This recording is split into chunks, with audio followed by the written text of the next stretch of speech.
Hi everybody, this is Cheryl, and I am getting back on track. Getting back to my Beginners Preppers series. Last week was a very busy and exciting week for me, and it was kind of like a fun week, and I did not get a lot of videos done for my series that I'm doing. I did spend the weekend working on my storage and trying to get that ready to go. And this week is going to be pretty busy, but I'm going to try to get these videos out to you. I don't want to leave y'all hanging. The other thing is Angel is going to be busy for the next few weeks with all her activities, and she's got stuff going on her channel. Go check those out. Moonlit Angel cosplay.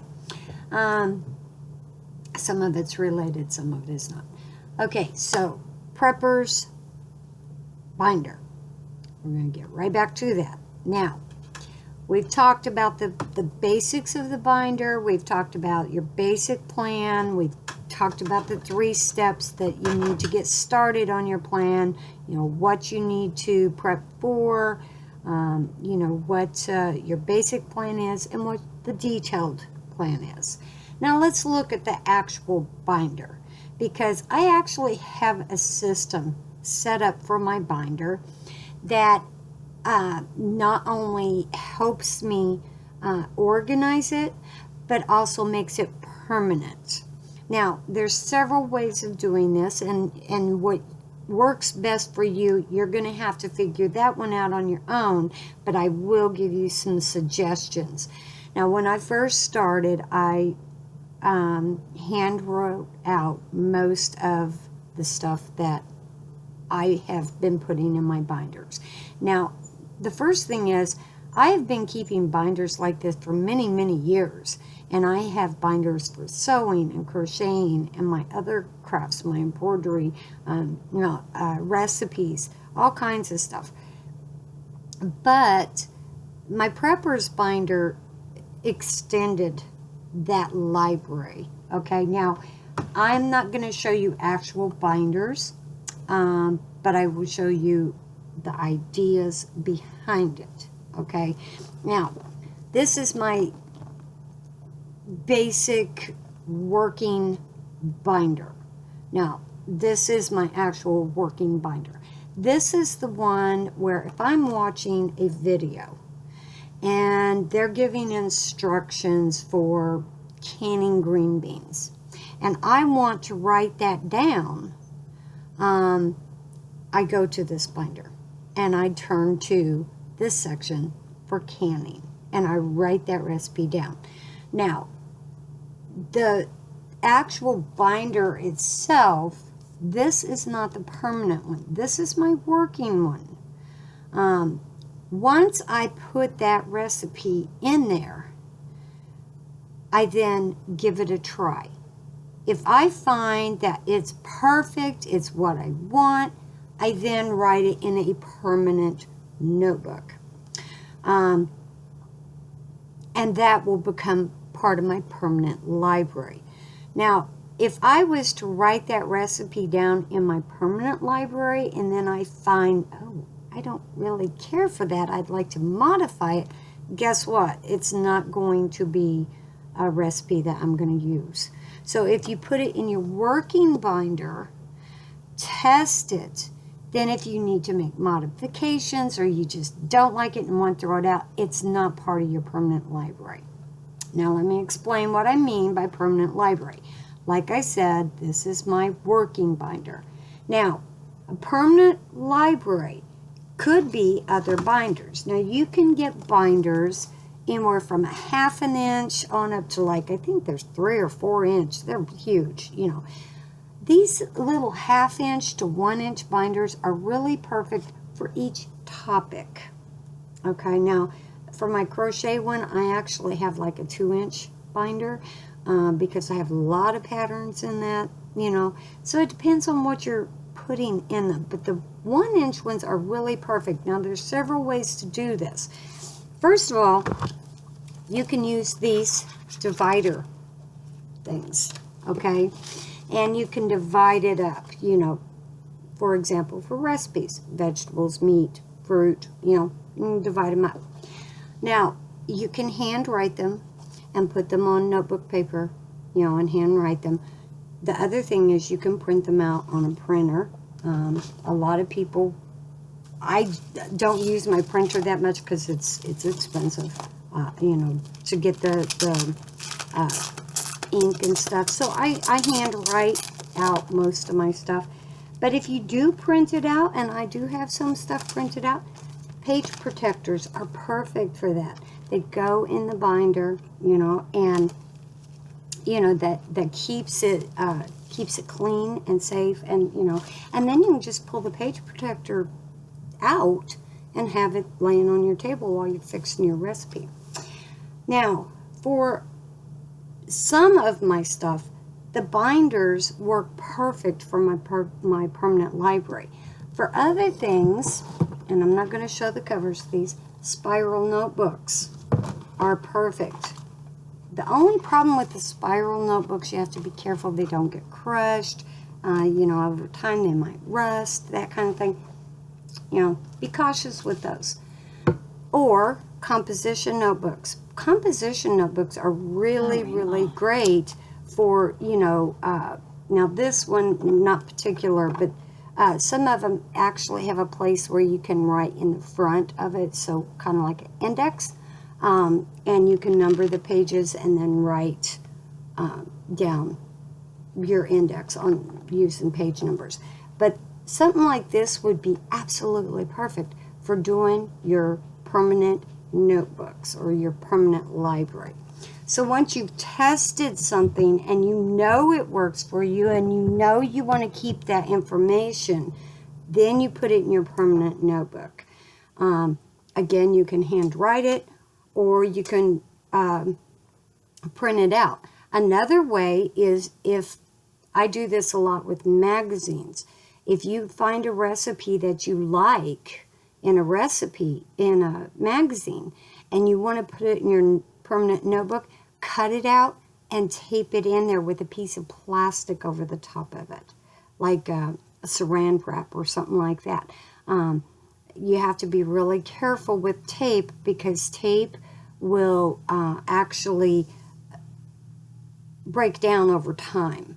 You have to use a special tape that you can get for scrapbooking, which actually lasts a lot longer, but you want to really be careful about taping your actual recipe into your binder or your notebook, because that tape will break down over time. It'll also to cause the ink to disappear.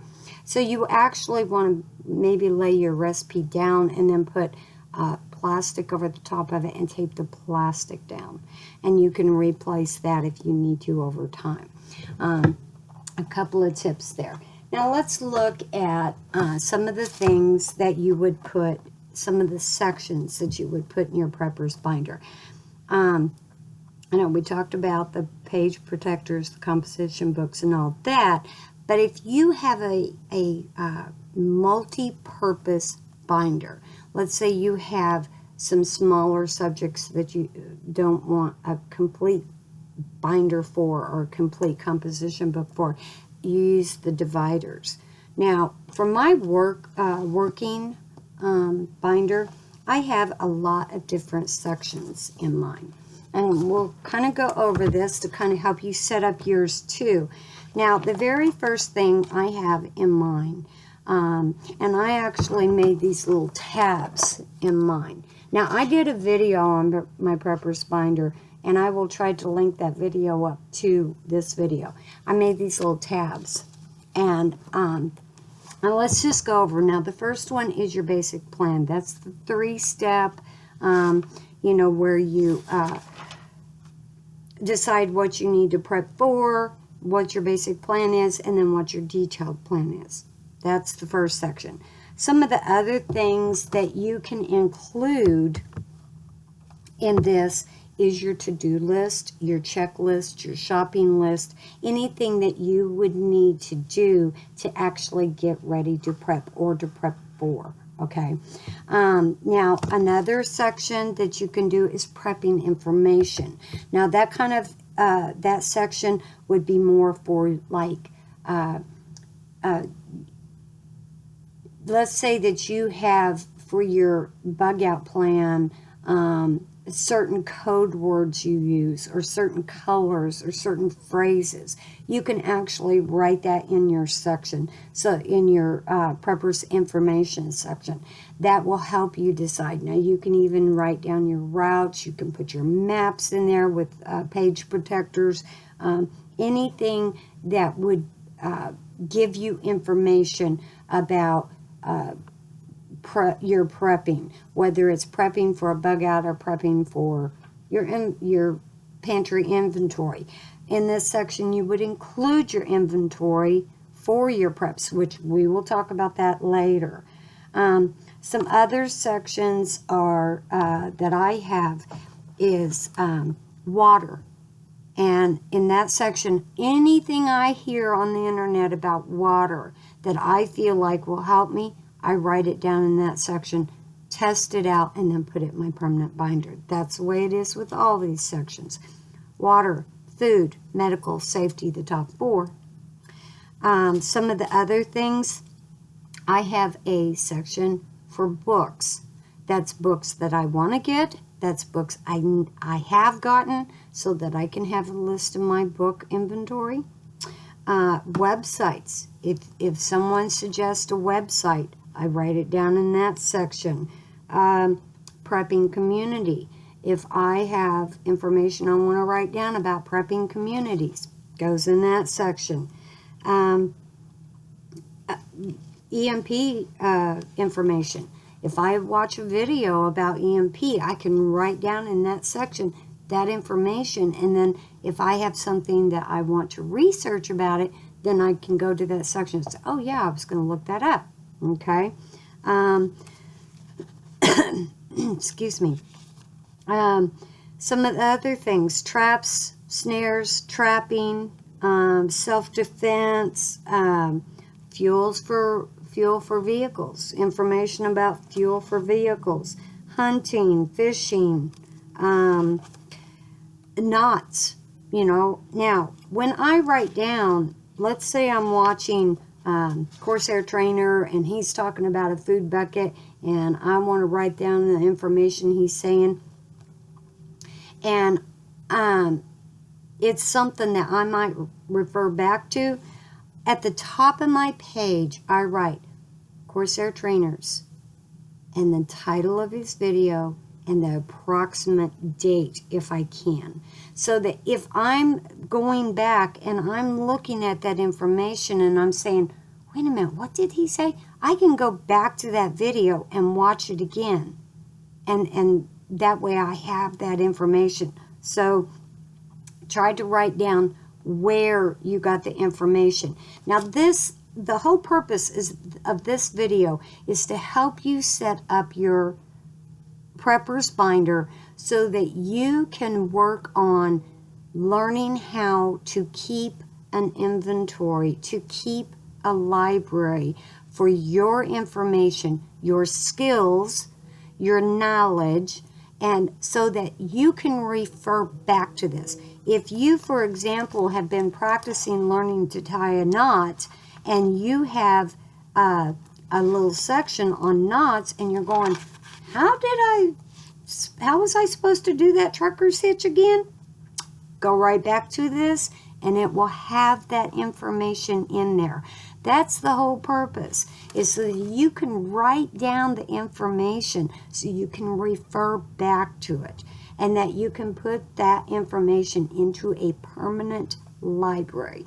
Okay, and that's the whole purpose of this video, is learning how to set up your prepper's binder that best fits you. Okay, so that's all I'm going to go over today. I'm going to try to start on the individual sections. We're going to start with water, and we're going to talk about water. Okay, and the next one. So hopefully by the next time we get together, you'll have your Preppers binder set up and ready to take notes. All right, y'all have a good day. Talk to you later. Bye.